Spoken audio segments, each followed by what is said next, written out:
you don't have to look around very far to notice that we have a lot of problems in our world. Sure. And it's even harder to name them, much less solve them. But I firmly believe that the answers are trapped inside of people like you and like your listeners.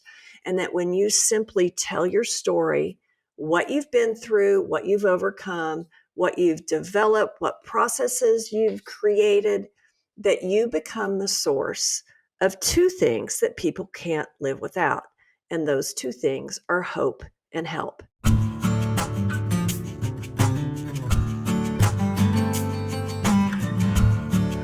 Hey, everybody, and welcome to the next episode of the Slow Smoke Business Show. I'm your host, Jarrod Morgan. Excited to be here. I got the blue glove on. You know, it's going to be something delicious when we've got the blue glove on. Today, we're talking to my new friend, Nancy Erickson, and she is known as the book professor, the great and powerful book professor. Welcome, Nancy. Thanks, Jarrod. Oh, I appreciate being here, and you're already making me hungry. Yeah, well, that's the idea, right? We're trying to make people hungry and motivated. I just made that up on the spot, but it sounds good. Today, we're going to be doing some chicken skewers, right? That's some easy stuff to do. Trying to behave. It's not always got to be red meat on the show. I got the glove on because it's a little easier to put them on the grill when I have, if I can just bare hand them like this. So we've got two sets here. The one on my right, these are orange chicken glaze with some jalapenos on those bad boys. And then we just got some basic chicken skewers with some veggies and some onions that I seasoned up with just a basic barbecue seasoning. So let me get these things. What do you think, Nancy? I think they look fantastic. They'll be ready by lunch, right? Yeah, I hope they may be ready before the show's over. Ah. So the book professor, how did you become a book expert? Well, there's a story behind that. Are you ready for the story? I'm always ready for the story. Because I would say sideways. My original career was in high tech, and I was a systems engineer for IBM, and then I worked for Oracle Corporation selling high-end software. And about 17 years ago, my father was diagnosed with a terminal brain tumor. And so obviously that's kind of a life-changing event. Right. So we knew he'd only have about 7 months to live. So I went down to be with my folks for that amount of time and help them through that. And a little bit afterward with my mom after my dad passed away. And then when I came home, I was like, oh my gosh, I quit my job.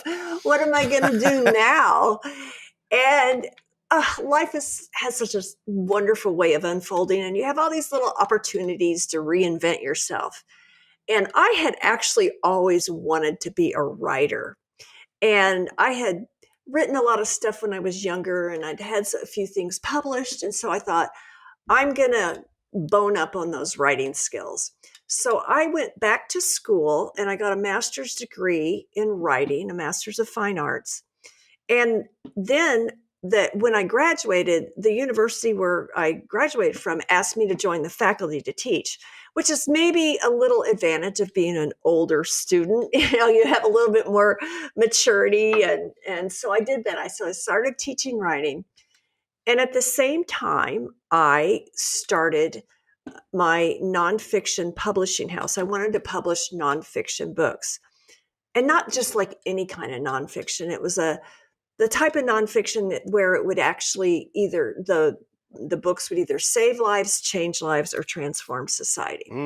So that was, it was a learning curve. It's like, just like anything else, you have to learn all what's involved in publishing. And publishing is a really old industry. So there's a lot of conventions that you need to adhere to and such as that. But the first book, I had a couple of hits right out the chutes. The first book that we published was written by a Holocaust survivor who had gone to school with Anne Frank. And we ended up doing that book release in Amsterdam at their school, Oh, which was wow. pretty amazing. I mean, Wow. I know, isn't it? I mean, I was there pinching myself, like, what am I doing here? You know, and How did you do? Yeah, like right out of the gate. all right, the first one. And so this is what's really cool is the only two things that were left in that neighborhood that were the same as in the early 40s when the Nazis occupied Amsterdam. The only two things still existing there was the school and then across the street, the bookstore. So they actually did at the school a big ceremony for I think it was 170 children that the Nazis had murdered from that school. And then after that ceremony, we went across the street and did the book release. So that was pretty awesome. What's the title of the book? The book is called Storming the Tulips, and it's been used as in the education arena as like a companion to Anne Frank's diary. So it's been a good resource for educators.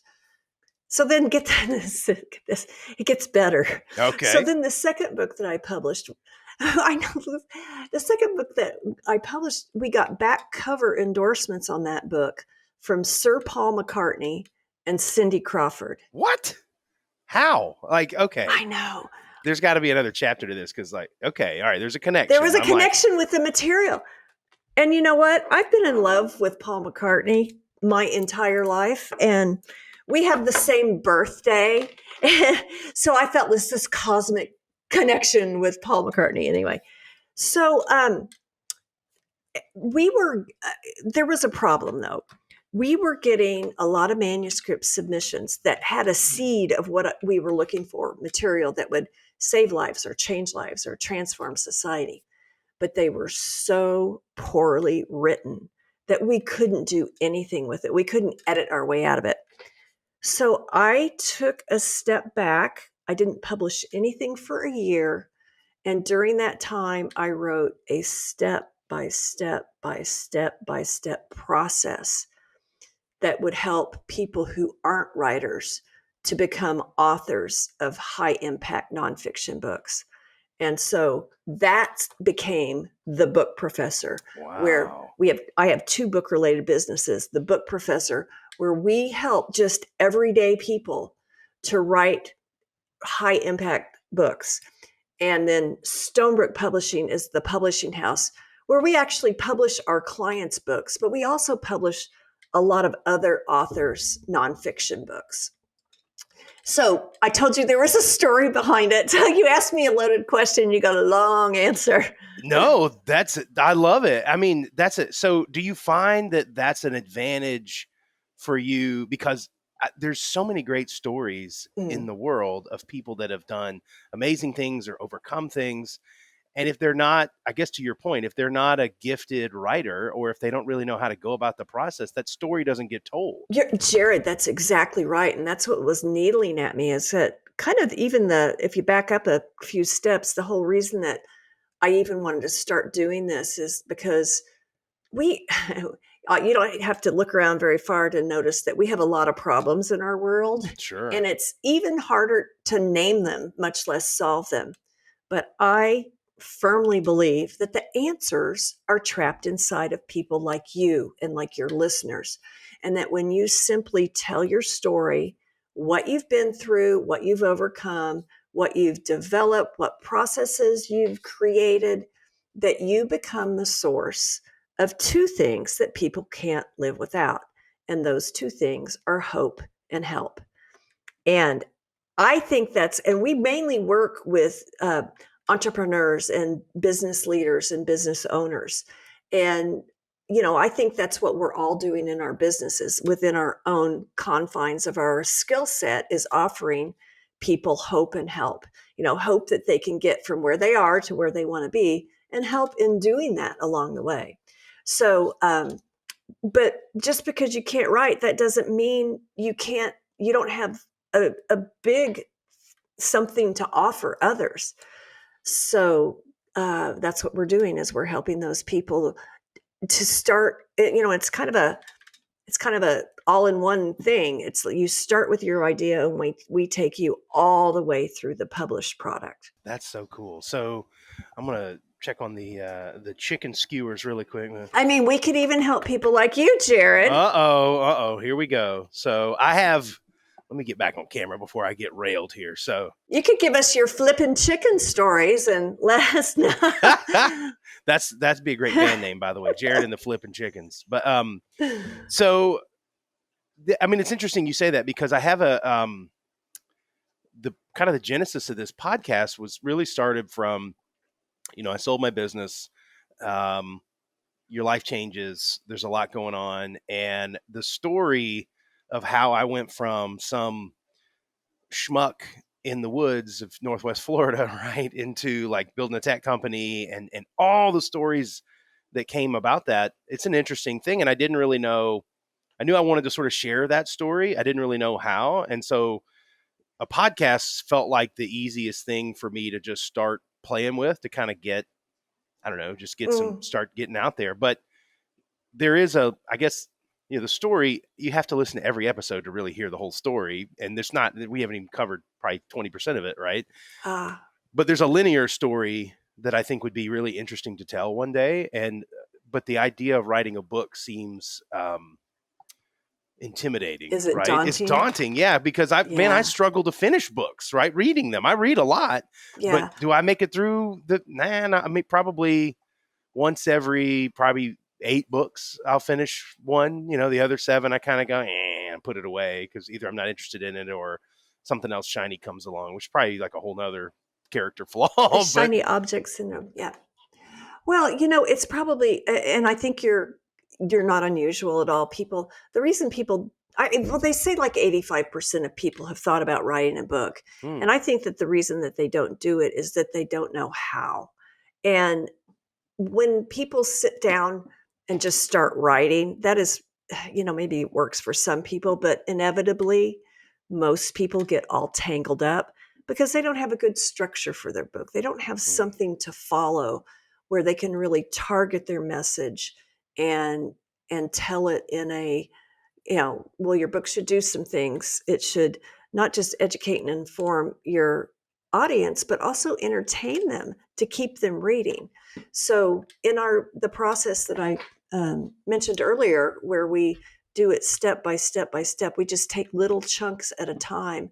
And then over time, you're building this body of work that really represents you and sounds like you. I mean, your voice as a writer, it needs to sound like you. And we just build upon that every week until the manuscript is finished. And it takes a year to write your book. I was just fixing to ask. So is it a year that normally, is that the right way to think about writing a book, is about a year? Yeah. And let me tell you why. I mean, you've often heard these things. Oh, write your book in a weekend or in 30 days or whatever. Probably a crappy book, right? If you write it in a weekend. Well, yeah. But here's the other thing is, the way people change language and definitions. Some people say, oh, download my ebook off my website. And it's like a PDF paper that's 3 pages long. That's not a book. And it's not a book, yeah. It's not a book. A book is a body of work that is well presented, well organized, and it leads you from point A to B to create some sort of a change in the reader. And it can come in ebooks or hardback or softcover or audiobooks. But a book, there's a definition for a book, and it's not a little downloadable thing off your website. But the reason it takes a year, it was twofold. Number one, we work with really busy professionals. And so each piece that you work on is chunked in a way that you can actually get it done in small bites. But the other reason is probably even more important, and it's this.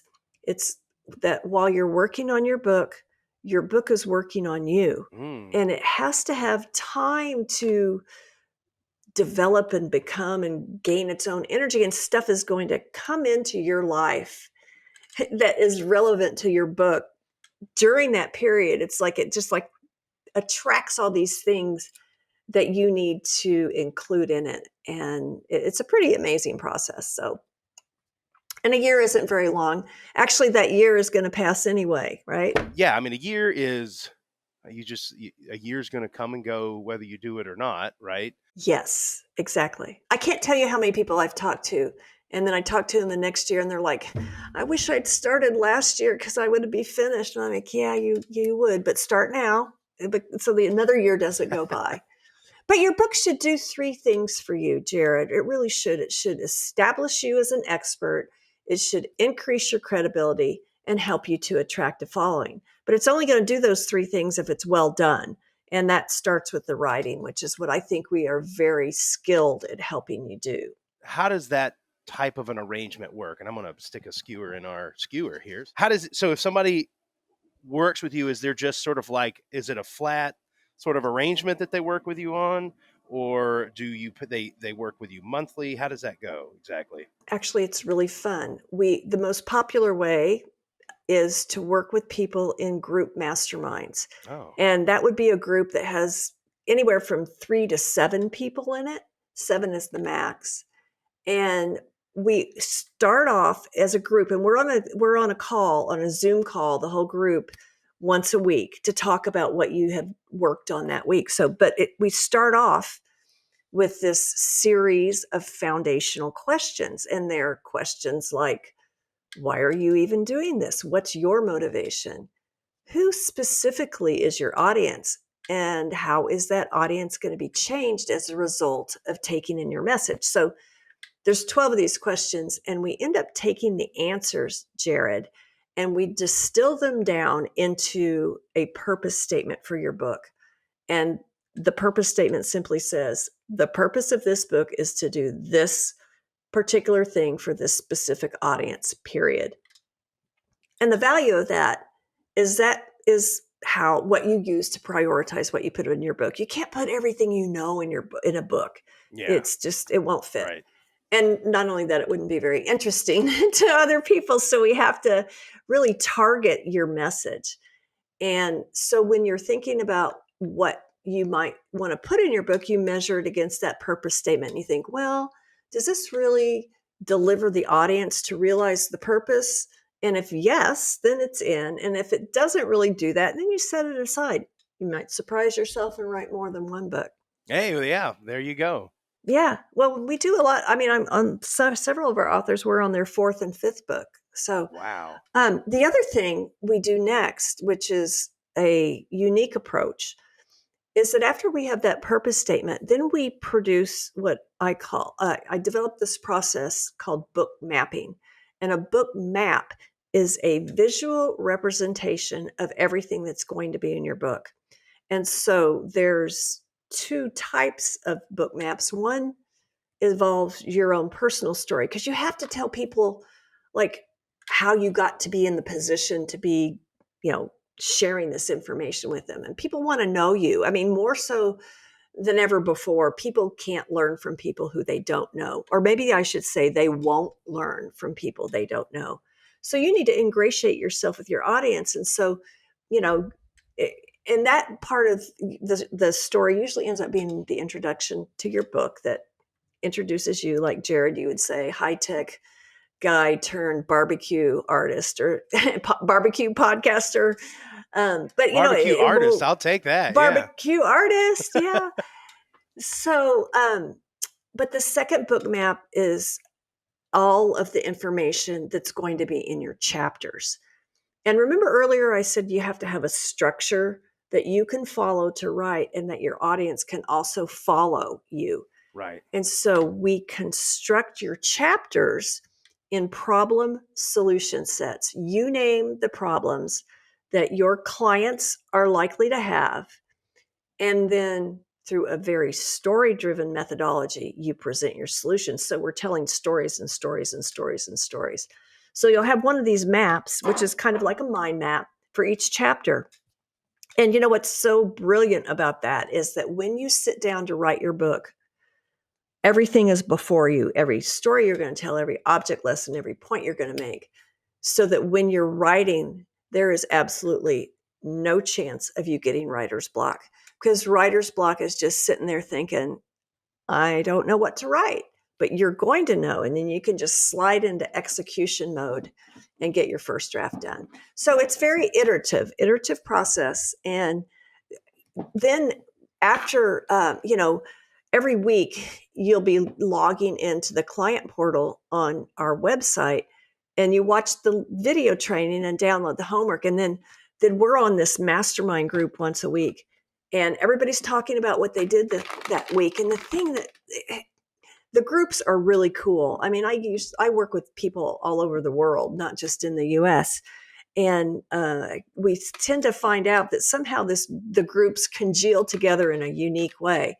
But people are really open and vulnerable, and they will not only comment and contribute to what you're doing, you'll receive their encouragement and their ideas on your work, so that when you're finished, you're really confident about what you've done, because it's already been vetted by a group of people who are definitely in your corner. What makes a good book, right? I mean, if you sit down and is it do they have to have a great story? I mean, you've sort of touched on this a little bit, but is it have to have a great story, or does it have to be, if somebody doesn't really have a great story but they got a great point to get across, can you make that a good book, or do you always have to have a story? Well, I'm a big believer in storytelling, and I'll tell you why. It's pretty much the only way we can learn and remember things.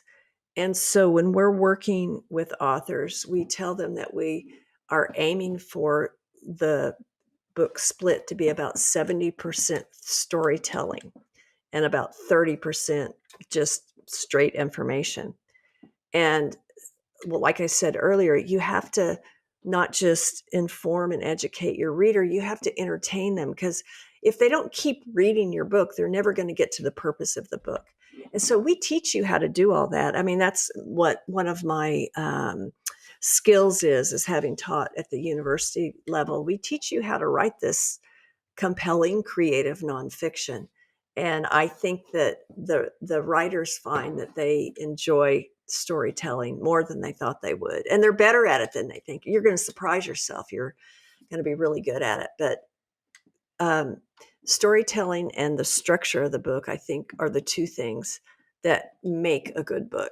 One of my favorite things to do when I'm on vacation is to find an independent bookstore. And I know this is going to Yes. shock all my listeners that know me as Redneck Barbecue Podcast Guy, but I love to go to independent bookstores. And not that I don't like to go to Barnes and Noble and stuff like that. I mean, that's cool too. I've had some great like epiphany moments in Barnes and Noble and Books a Millions, and one of my biggest moments was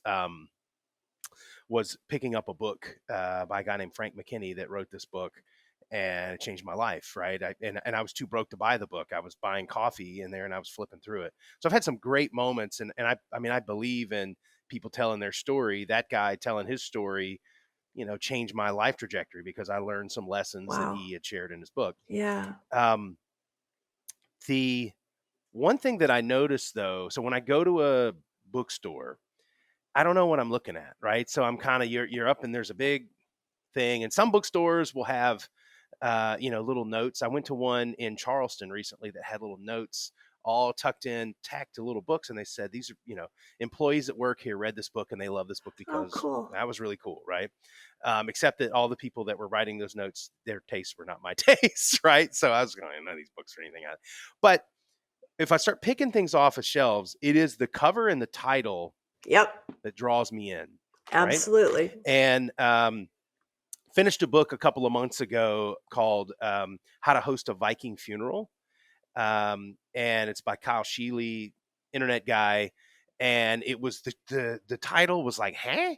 And the Yep. picture was this big, like weird looking paper Viking ship.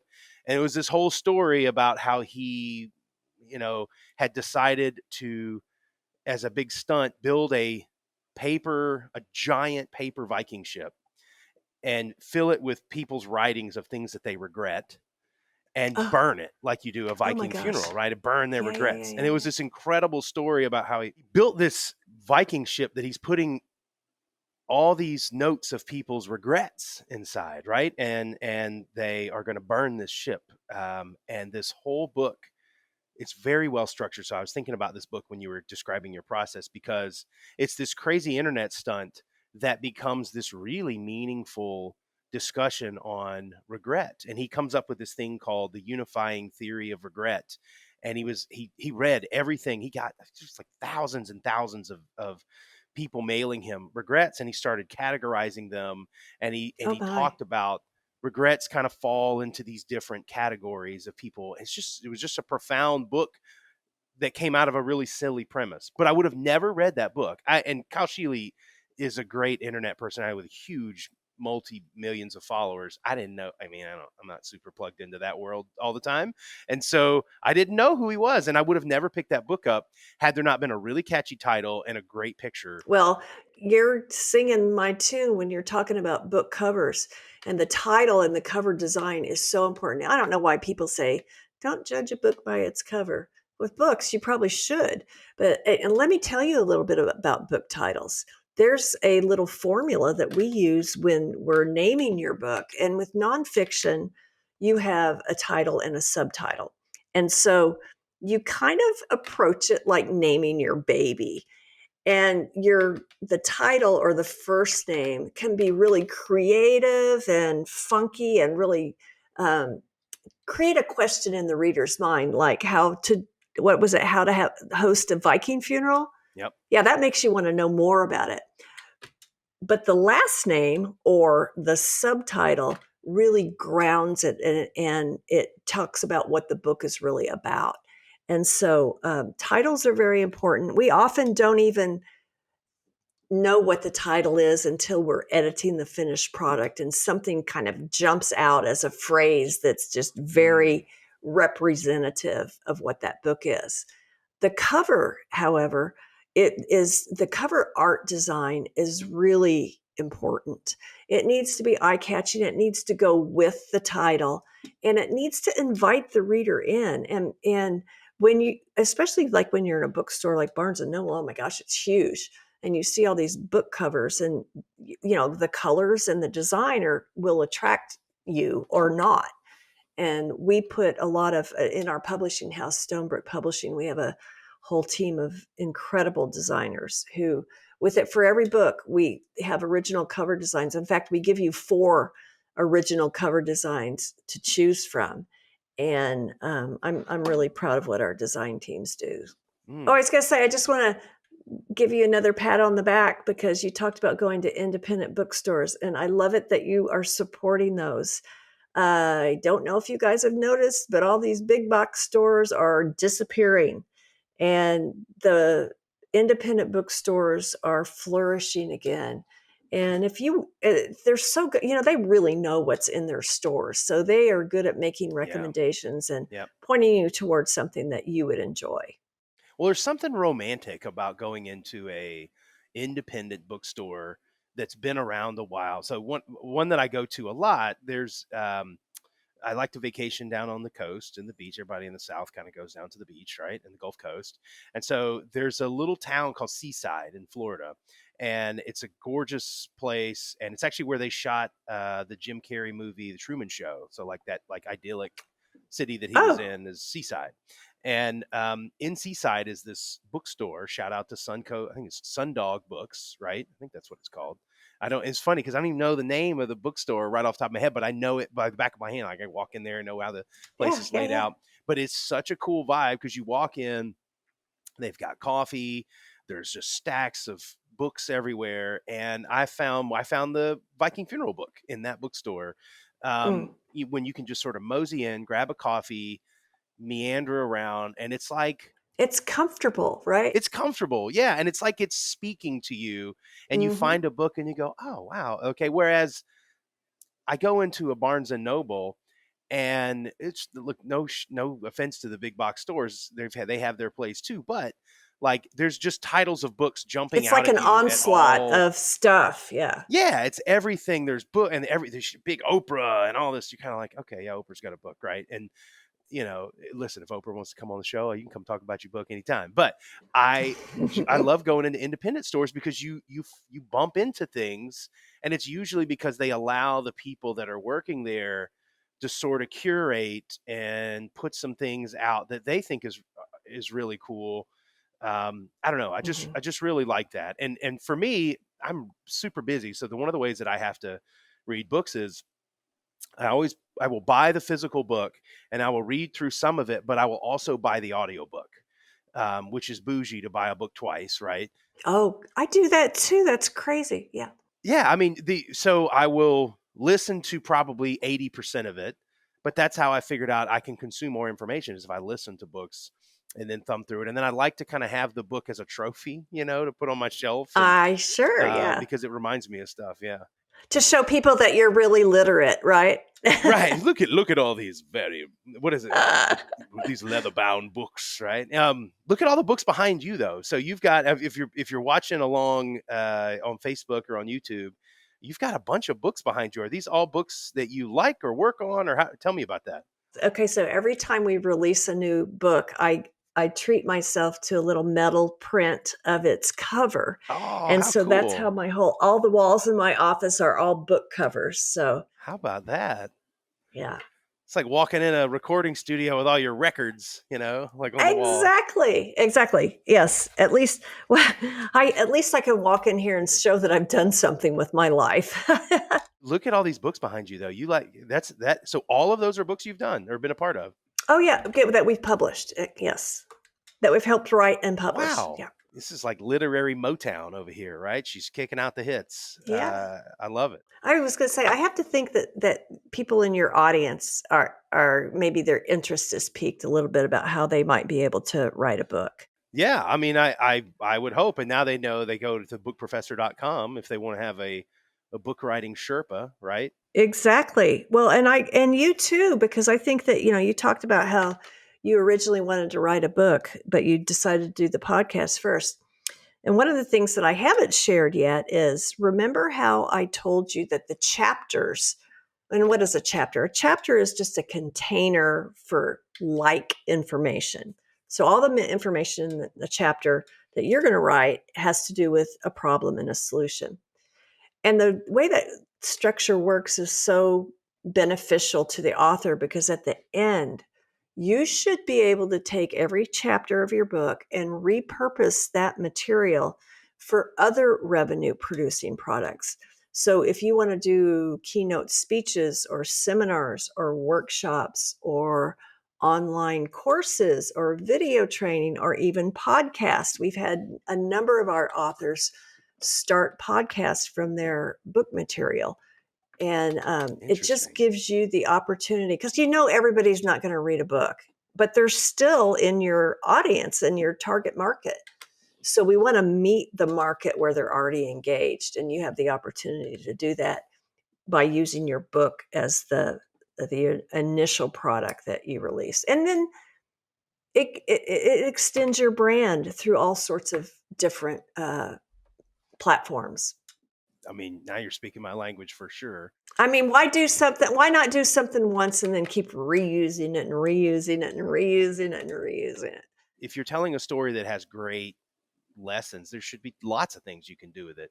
But Mm-hmm. as with anything in the world, it's only as good as your ability to get people to notice it, right? Mm-hmm. So how do you?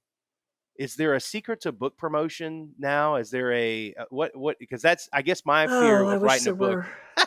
I wish that like your reaction is like, oh shit, okay.